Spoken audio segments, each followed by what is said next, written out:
Assalamualaikum warahmatullahi wabarakatuh. Selamat malam teman-teman. Di sini saya kelompok 2 di makul probabilitas.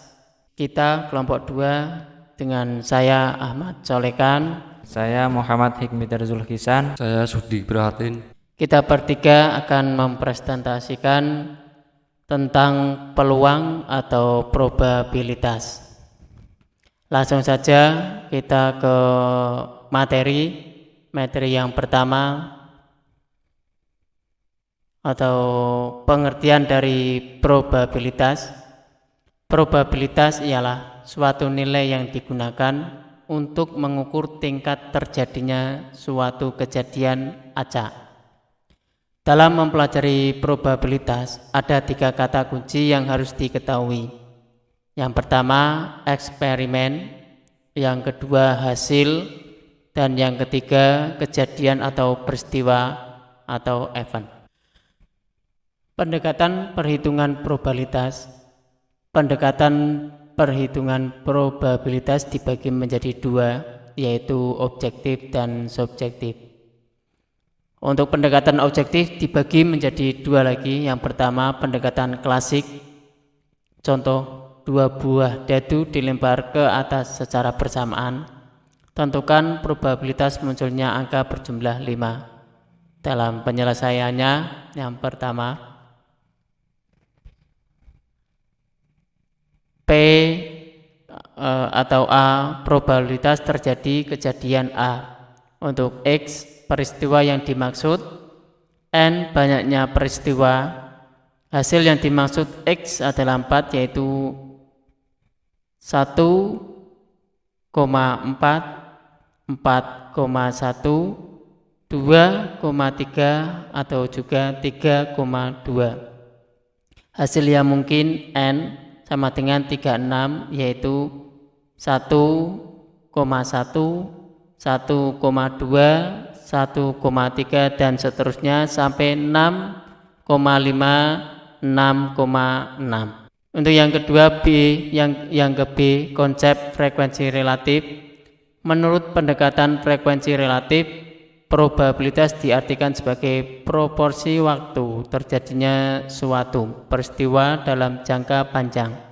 Jika kondisi stabil atau frekuensi relatif dari suatu peristiwa dalam sejumlah besar percobaan. Sebagai contoh, dari hasil ujian statistik, 65 mahasiswa STMI MDP didapat nilai-nilai sebagai berikut. X nilai 5,0, 6,5, 7,4, 8,3, 8,8 dan 9,5. Untuk F, banyaknya mahasiswa 11, 14, 13, 15 mahasiswa, 7 mahasiswa, 5 mahasiswa. Untuk X sendiri adalah nilai statistik. Tentukan probabilitas salah seorang mahasiswa yang nilainya statistiknya 8,3. P, X1, probabilitas peristiwa I, FI, frekuensi peristiwa I, N, banyaknya peristiwa yang bersangkutan. Untuk penyelesaiannya, frekuensi mahasiswa dengan nilai 8,3 atau F sama dengan 15 jumlah mahasiswa, N sama dengan 65. Probabilitas yang kedua yaitu probabilitas subjektif. Menurut pendekatan subjektif, probabilitas diartikan sebagai tingkat kepercayaan individu yang didasarkan pada peristiwa masa lalu yang berupa terkaan saja. Contoh, seorang direktur akan memilih seorang supervisor dari 4 orang calon yang telah lulus ujian saringan. Keempat calon tersebut sama pintar, sama lincah, dan semuanya dapat dipercaya. Probabilitas tertinggi atau kemungkinan diterima menjadi supervisor ditentukan secara subjektif oleh sang direktur. Dari pengertian-pengertian tersebut dapat disusun suatu pengertian umum mengenai probabilitas. yaitu sebagai berikut. Probabilitas adalah suatu indeks atau nilai yang digunakan untuk menentukan tingkat terjadinya suatu kejadian yang bersifat random atau acak. Oleh karena probabilitas merupakan suatu indeks atau nilai, maka probabilitas memiliki batas-batas yaitu mulai dari 0 sampai dengan 1. A. Jika P sama dengan 0, disebut probabilitas kemustahilan, artinya kejadian atau peristiwa tersebut tidak akan terjadi. Untuk yang kedua, B. Jika P sama dengan 1, disebut probabilitas kepastian, artinya kejadian atau peristiwa tersebut pasti terjadi. Yang ketiga, jika 0 kurang dari P kurang dari 1, disebut probabilitas kemungkinan, artinya kejadian atau peristiwa tersebut dapat atau tidak dapat terjadi. Kejadian adalah himpunan bagian atau subset dari ruang sampel S. Dengan kata lain, kejadian adalah himpunan dari hasil-hasil yang mungkin. Notasinya A. Contoh, kejadian A adalah hasil lemparan dadu yang habis dibagi 3, maka A sama dengan 3,6. Karena A bagian dari sampel, maka ada 3 kemungkinan. Yang pertama, A sama dengan kosong atau kejadian mustahil. Yang kedua, A sama dengan S atau sampel. Yang ketiga, A bagian dari sampel. Misalkan A dan B adalah kejadian, maka yang pertama A gabungan dari B, atau kejadian salah satu dari A atau B, atau keduanya gabungan dari 2 kejadian. Yang kedua, A irisan dari B, artinya kejadian baik A maupun B itu adalah irisan dari 2 kejadian. Yang ketiga, A turunan kejadian bukan A, komplement menjadi A. Yang keempat, A sampai B, kejadian A tetapi bukan B. Jika A irisan B, maka sama dengan himpunan kosong, maka kejadian A dan B saling terpisah atau saling meniadakan atau mutually eksklusif. A turunan sama dengan S kurangi A. Untuk selanjutnya rumus Bayes yang akan disampaikan oleh rekan saya, Saudara Sudi Prihatin. Silakan. Rumus Bayes.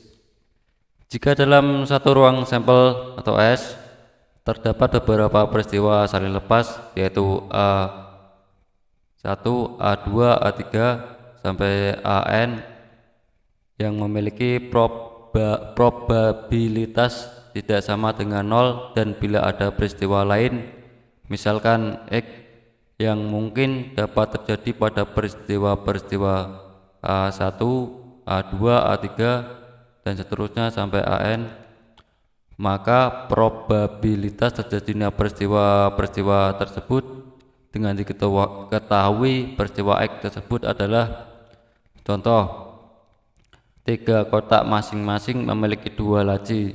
Di dalam laci-laci tersebut terdapat sebuah bola. Di dalam kotak 1 terdapat bola emas, dalam kotak 2 terdapat bola perak, dan dalam kotak 3 terdapat bola emas dan perak.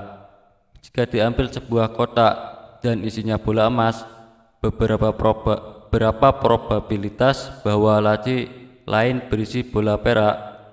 Penyelesaiannya, misalkan A1 peristiwa terambil kotak 1, A2 peristiwa terambil kotak 2, A3 peristiwa terambil kotak 3, X peristiwa laci yang dibuka berisi bola emas. Kotak yang memenuhi pertanyaan adalah kotak 3. P bagi A3 kotak yang memenuhi pertanyaan kotak 3, P A3 per X. P A1 sama dengan 1/3.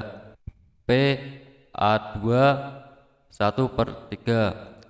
P atau A3 sama dengan 1/3. P A1 sama dengan 1/3 atau P X per A1 sama dengan 1. P A2 sama dengan 1/3. PX A2 sama dengan 0.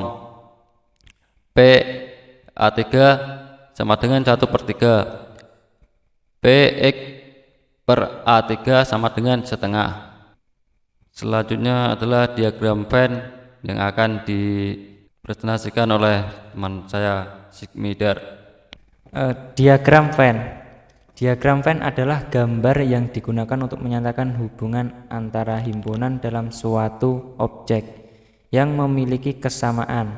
Biasanya diagram Venn digunakan untuk menggambar himpunan yang saling berpotongan, saling lepas, dan seterusnya.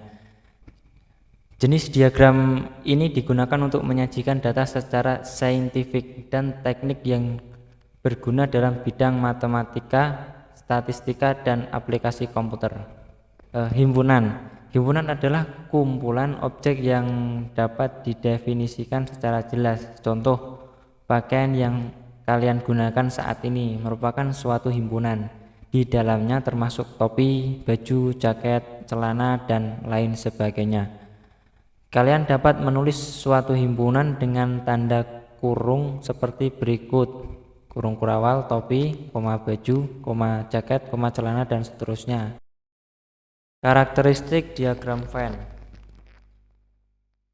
Dari gambar diagram Venn dapat dijelaskan himpunan semesta. Satu, himpunan semesta menggambarkan total dari anggota yang dibicarakan. Dua, daerah yang merupakan milik himpunan A dan B. Tiga, banyak anggota himpunan A saja tanpa B. 4, banyak anggota himpunan B saja tanpa A. 5, banyak anggota semesta namun bukan anggota A maupun anggota B. Cara menggambar diagram Venn. Himpunan semesta dalam diagram Venn digambarkan sebagai bentuk persegi panjang. Setiap himpunan yang sedang dijelaskan digambarkan berupa lingkaran atau kurva tertutup. Setiap anggota himpunan masing-masing digambarkan dalam noktah atau titik. Bentuk diagram Venn seperti gambar di bawah ini. Dari kiri ke kanan himpunan bagian. Kemudian sebelahnya lagi himpunan yang sama. Kemudian sebelahnya lagi himpunan saling berpotong, dan sebelahnya lagi himpunan saling lepas. Oke, kita bahas satu-satu, mulai dari himpunan saling berpotong. Diagram Venn ini digambarkan di mana dua himpunan yang saling berpotong karena mempunyai kesamaan. Contoh, jika terdapat himpunan A dan B, keduanya saling berpotong. Apabila mempunyai kesamaan, maka hal ini berarti anggota yang masuk ke dalam himpunan A termasuk juga ke dalam himpunan B. Kedua, kemudian himpunan saling lepas. Himpunan A dan B bisa dikatakan saling lepas jika anggota himpunan A tidak ada yang sama dengan anggota B. Himpunan yang saling lepas ini dapat ditulis anggota himpunan A bukan anggota himpunan B atau saling lepas. Kemudian himpunan bagian. Himpunan A dapat dikatakan menjadi himpunan B apabila semua anggota himpunan A merupakan anggota dari himpunan B seperti tampak di gambar ini. Kemudian himpunan yang sama. Diagram Venn menyatakan bahwa jika himpunan A dan B terdiri dari anggota himpunan yang sama, maka dapat kita simpulkan bahwa setiap anggota B merupakan anggota A. Contoh, A sama dengan 2, 3, 4 dan B 4, 3, 2. merupakan himpunan yang sama, maka kita dapat menulis A sama dengan B. Permutasi. Permutasi adalah suatu penyusunan atau pengaturan beberapa objek ke dalam suatu urutan tertentu. Contoh, ada 3 objek yaitu A, B, C. Pengaturan objek-objek tersebut ialah ABC, ACB, BCA, BAC, CAB, kemudian CBA yang disebut permutasi. Jadi permutasi 3 objek menghasilkan 6 pengaturan dengan cara yang berbeda. Rumus-rumus permutasi. Permutasi dari M objek seluruhnya tanpa pengembalian. M sama dengan M. Contoh, pada suatu tempat terdapat 4 buku matematika yang berbeda. Buku itu akan disusun pada sebuah rak buku. Berapa cara susun yang mungkin dari buku-buku matematika dapat disusun? Oke, cara penyelesaiannya.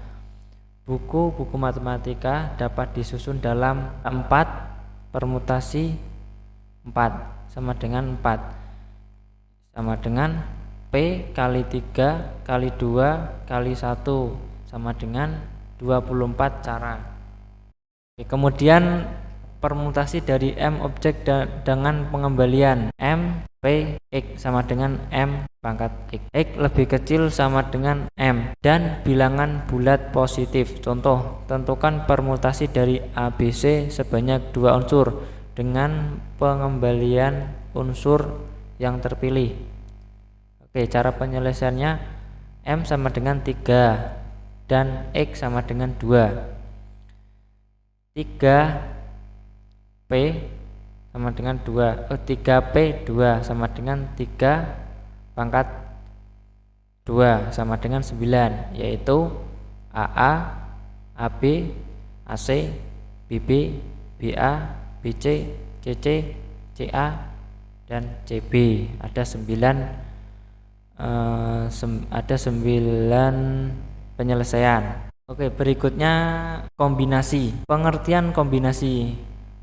Kombinasi adalah suatu penyusunan beberapa objek tanpa memperhatikan urutan objek tersebut. Contoh, ada 4 objek yaitu A, B, C, dan D.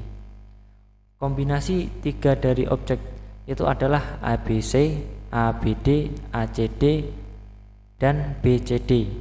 Setiap kelompok hanya dibedakan berdasarkan objek yang diikut sertakan, bukan urutannya. Oleh karena itu, ABC sama dengan ACB, BAC, BCA, CAB sama dengan CBA.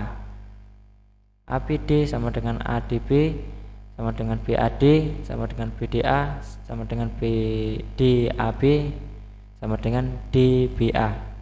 Kemudian ACD sama dengan CAD, kemudian ACD sama dengan CDA, sama dengan DAC, sama dengan DCA.